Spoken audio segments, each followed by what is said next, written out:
Então, vivi, né, a minha adolescência, na verdade, lá no Piauí, em Teresina.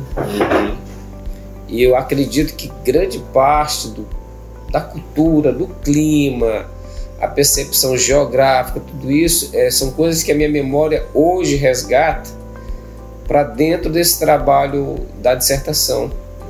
Porque quando eu chego aqui em Belém, no início da década de final de 80, início de 90, a gente tem uma geografia muito diferente. A gente está falando de um local que chove bastante.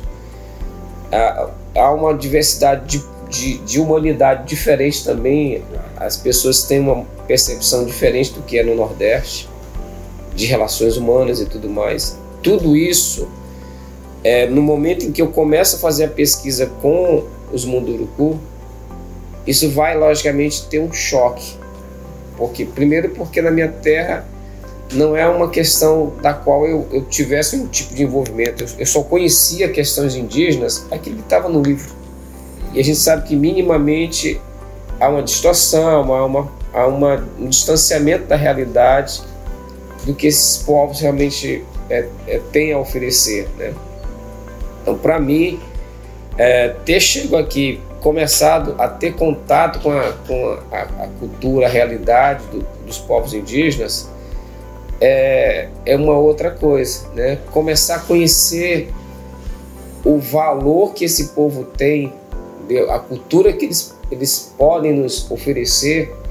Isso gera em qualquer um tipo de gratidão, que eu acho que eu deixei muito expresso isso dentro do meu trabalho, de saber que nós temos muito a aprender sobre como lidar com a questão ambiental, como lidar com as questões humanas também, porque o pouco que eu pude me aproximar, mas me valeu muito, até a maneira de pensar hoje a educação do meu filho. Eu tenho um filho que nasceu no meio da pandemia, que está com 1 ano, e tenho um filho autista, que muito do que eu pude aprender ao longo desse processo da dissertação mudou muito a minha percepção de vida mesmo com esse povo. A partir desta tua história nordestina, que virou, no fundo, uma história amazônica, sim, não? Podemos dizer assim, o que te incentivou dentro da universidade de procurar uma relação com a questão dos Mundurucus? Então, há 3 anos aproximadamente, eu li uma matéria no Jornal Pessoal do professor Lúcio Flávio Pinto, que me chamou a atenção. Era um protesto do povo Munduruku, entre eles estava a liderança indígena, a Alessandra Munduruku, que hoje é uma ativista no meio, né? Sim. E aquela matéria me chamou muito a atenção. Pesquisando um pouco sobre isso, sem necessariamente pensar em uma pesquisa, é que eu fui começar a perceber, primeiro porque esse tipo de jornalismo ele não tem um comprometimento financeiro com comércio, com interesse, tudo ao contrário. Então a gente nota a maneira diferente de pensar o discurso. E em torno exatamente desse discurso que eu cheguei para o curso de letras com essa proposição. Deve ter uma maneira de a gente pensar os povos indígenas, falar sobre os povos indígenas, que não seja esse discurso tradicional de vê-los apenas nas datas comemorativas, achar que índio tem que andar pelado, essas visões ainda colonialistas, né? Então, para mim, começar a entrar em contato com um outro olhar, outra percepção sobre os povos, veio a partir dessa leitura e desse amadurecimento que a matéria do jornalista me proporcionou. Dali para frente eu comecei a investigar outros olhares e que me levaram a escrever o projeto para o PPGL, no caso, né? E a sua, vamos dizer, aproximação, no fundo é uma aproximação de uma cultura obviamente diferente, uma cultura. Nós temos historicamente sempre a cultura nordestina presente, pelas necessidades da borracha, os soldados da borracha, pela necessidade dos nordestinos de procurarem uma alternativa. Sim. E muitos passaram por problemas enormes nisso. Mas você representa, nessa aproximação, eu diria, uma história muito feliz, porque você logo se aproximou a partir da ideia. Nós temos que entender os povos indígenas. Sim. Temos que entender os povos indígenas como elemento amazônico e elemento do Brasil. Ou seja, o Brasil tem que aprender com os indígenas, que no fundo são uma espécie de nobreza histórica da Amazônia. Sim, sim. E não vice-versa. E não o contrário. É. Então, eu te pergunto, se você ficou cultivando esta ideia no âmbito de um curso de mestrado que está, via de regra, sujeita a rigidezes técnico-científicas, como você conseguiu seguir esta ideia dentro do contexto universitário? Então, de fato, a academia ela é uma camisa de força. Isso. Ela termina pela maneira como ela aborda, pela sua metodologia, não permitindo ao estudante, ao pesquisador, tomar um caminho mais autônomo, porque essas regras todas de como você tem que chegar, eu vou abrir uma aspa, ao objeto do estudo, né? Isso já é por si só muito negativo, porque fica parecendo que você sujeita o outro ao teu olhar, enquanto que o que eu pensei... O outro é objeto. O outro é um objeto. Isso é terrível, é uma coisa... É fruto realmente de um olhar muito colonialista, né? Que hoje eu tive que sentir esse atravessamento quando eu tive um contato, ainda que virtual, com um indígena, um Munduruku, mesmo vivendo na cidade de Itaituba, mas ele tinha aproximações em alguns momentos com a aldeia, então em nenhum momento tirava dele a sua originalidade, a sua pessoa indígena, não tirava dele em nenhum momento isso. E foi com ele que eu comecei a ter essa aproximação da cultura, do olhar, de como eles acreditam o que é esse viver pela terra. Então, em algum momento eu percebi que eles não estavam defendendo a terra pela terra apenas. É uma questão muito orgânica, e foi isso que eu percebi. Não somos nós aqui que extraímos da terra por uma necessidade nossa, pelo nosso ego, pela nossa vida. É uma questão de harmonia com a própria terra. Por isso que em algum momento eu tive que sair dessas amarras acadêmicas, de olhar um texto, por exemplo, pegar Michel Foucault, pegar Maurice Blanchot, pegar Albivac, esses autores estrangeiros, para tentar entender um povo do qual eu sou tão próximo aqui. Não, eu tinha que ouvir essa voz da floresta, eu tinha que ouvir o indígena, eu tinha que ouvir o rio, e foi nessa tentativa, nessa aproximação de ouvir essa natureza, que eu tive que me despir dessas amarras acadêmicas, não que isso fosse possível de um todo, mas eu iniciei um processo que, o primeiro capítulo, eu tive essa necessidade de ser acadêmico, mas ao longo do segundo e terceiro capítulo da dissertação, eu penso que eu pude sair um pouco e caminhar dessas margens, e caminhar realmente na floresta, ouvir e trazer essa voz da floresta para dentro do trabalho. E acho que naquele momento eu tive a liberdade de pensar um pouco, de ser um pouco tradutor dessa voz da floresta. E acho que naquele momento ali, acho que eu me libertei um pouco da academia. Mas eu acho isso extremamente interessante, Benjamin. Eu, pessoalmente, estou ligado à questão indígena no âmbito do próprio poema. Nós começamos uma relação com os Kayapó. E depois Ponstenberg. E eu posso dizer que eu acho fascinante de tentar entender isso, o que certamente é difícil para uma civilização ocidental e para os integrantes desta civilização. Mas eu diria que os amazônidas, pela sua própria história e pelos desafios que eles enfrentam, têm que fazer o que você fez, tem que começar a entender a voz dos rios e da floresta.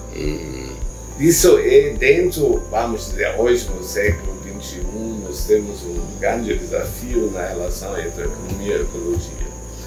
E as florestas tropicais representam, vamos dizer, no mínimo, um insumo para enfrentar isso. E no mínimo, no âmbito desta floresta tropical, essa nobreza indígena tem que ser entendida. Então, eu lhe pergunto se você faria, vamos dizer, uma focalização dos elementos mais centrais da tua tese, quais você iria destacar? Os elementos mais centrais, olha, o título da dissertação, essa terra aqui, esse rio aqui, Carol Sacaibu deixou para nós.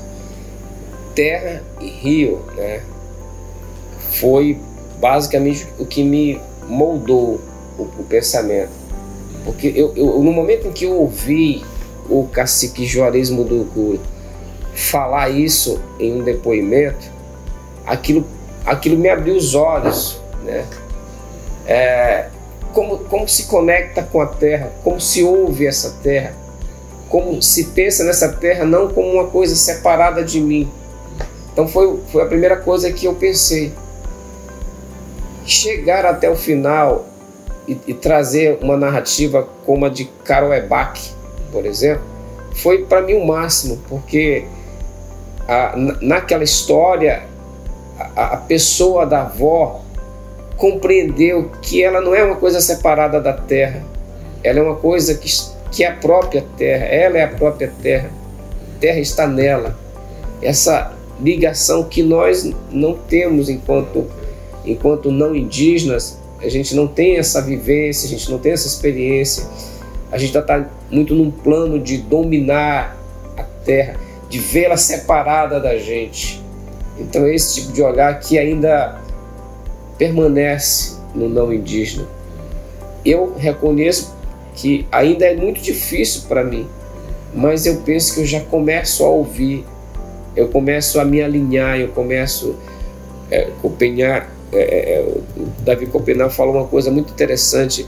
A gente precisa ouvir para começar a aprender a pensar o que é a riqueza que os povos originários têm a nos dizer. Nós ainda achamos que nós precisamos, nós não indígenas, precisamos dominar esse saber. E não é dominar o saber do outro, é ouvir o saber do outro. Essa terra aqui, esse rio aqui, eles é que estão para nós nos dizer. Eles é que precisam se expressar para nós. Nós não temos que pensar no tradutor deles. E nós temos que abrir os olhos, os ouvidos, para entendê-los. Sim. Porque senão nós nunca vamos entender. Exato. Eu até complementaria, professor, com o seguinte: nós não podemos querer compreender as questões indígenas com o nosso olhar cartesiano. Com certeza. Nós não temos... entrando no problema universitário. Exatamente. Aqui ainda se faz uma ciência e que se quer subjugar o pensamento, o olhar, a concepção, essa coisa do cosmos indígena. A gente quer tentar entender, mas a gente quer tentar entendê-lo pela nossa maneira de pensar. E aí é um choque, porque a gente não vai entender assim. Nós precisamos, no fundo, uma abertura para uma nova cosmologia. E essa cosmologia é indígena em suas múltiplas formas. Isso pode ser dos povos andinos, dos indianos, até, vamos dizer, os povos amazônicos. E o desafio é muito grande de poder fazer isso, porque as universidades brasileiras, em sua grande maioria, são miméticas. Em Belém, se faz o que se faz em São Paulo. No Macapá, se faz o que se faz em Belém. E em São Paulo, se reproduz ou se faz nos Estados Unidos, ou em Londres ou Berlim. Ou seja, isso é o grande desafio,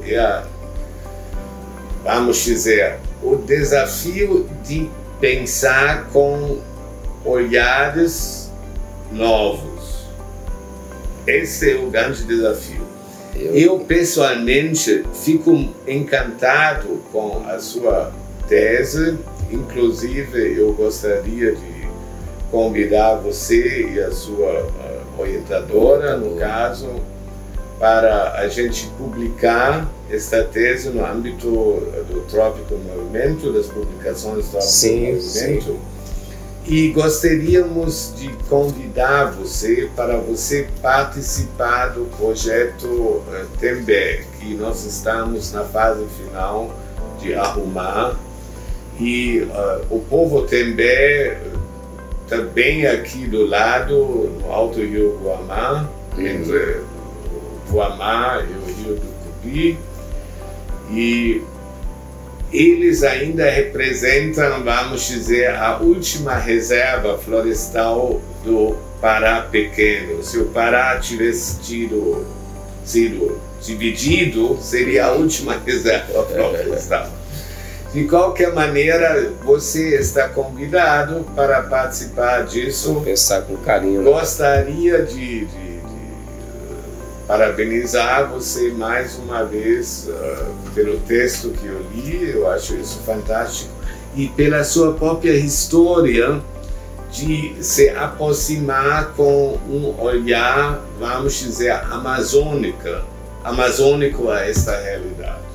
Então eu fico muito feliz. Professor, eu preciso dizer para o senhor assim, que eu até percebi alguma resistência, com todo respeito à banca que avaliou, né, reconheceu o trabalho também com esses valores estéticos, mas também percebi ainda uma certa resistência, porque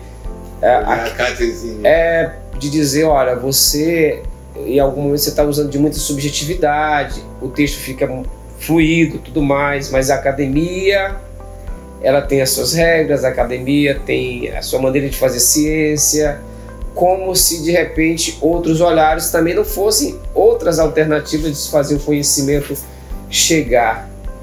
A academia realmente ainda está muito presa dentro da própria regra. Então, quando eu proponho esse envolvimento, a minha, vamos dizer, conversão ao pensamento do outro, eu estou me despindo, né?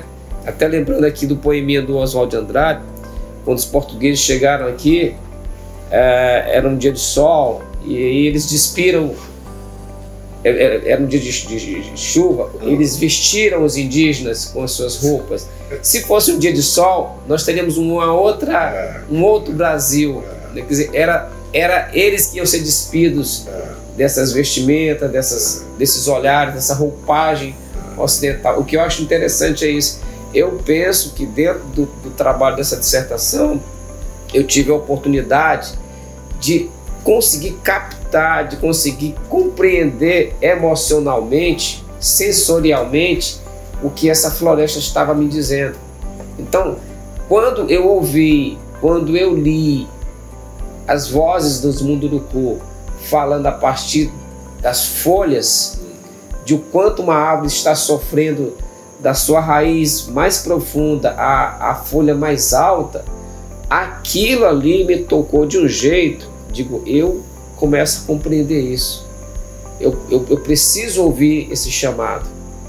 Não como uma coisa apenas religiosa, mas uma coisa que vai muito além da minha capacidade de entender. Eu preciso me abrir para essa voz. Para a Amazônia. para a Amazônia. Eu fico muito feliz com isso. Lamento de não ter participado na sua banca. Você pode ter certeza que eu teria sido um defensor seu na avaliação. De qualquer maneira, mais uma vez, muito obrigado pela abordagem. Repito, nós vamos aproveitar o seu texto, vamos no mês de setembro publicá-lo e depois vamos fazer uma banca, vamos dizer, banca não de avaliação, mas uma banca de discussão com mais 2 ou 3 pessoas onde você vai participar. Ah, tá. Fechado? Eu sinto honrado pelo convite. Eu lhe agradeço e por ver a coisa conosco é claro e relativamente rápido, mas essencial. Não, mas muito bom, muito bom.